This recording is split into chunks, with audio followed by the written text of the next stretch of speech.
ភូមិបាក់ព្រានាពេលសូរិយារៀបលេចរលកព្រិញព្រិញរំលេងពណ៌ព្រំសវណ្ណពពក្រសាច់កាត់មេឃនាពេលសាយយួនឯនេះផ្គលួនលន់លឺសែនឆ្ងាយស្រណោះភូមិអ្នកនេសាទអណ្ដែតលើផ្ទៃជលសាចំណោសៃហាកត់ត្រារឿងដើមទាំងអូកាលបងនឹងអូនសាំងក្បូនស្នេហាយ៉ាងស្មង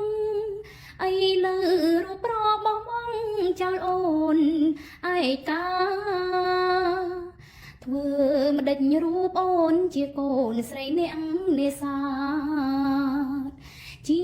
បការមិនស្អាតប្រឡាំងជាប់ក្លិនមច្ឆា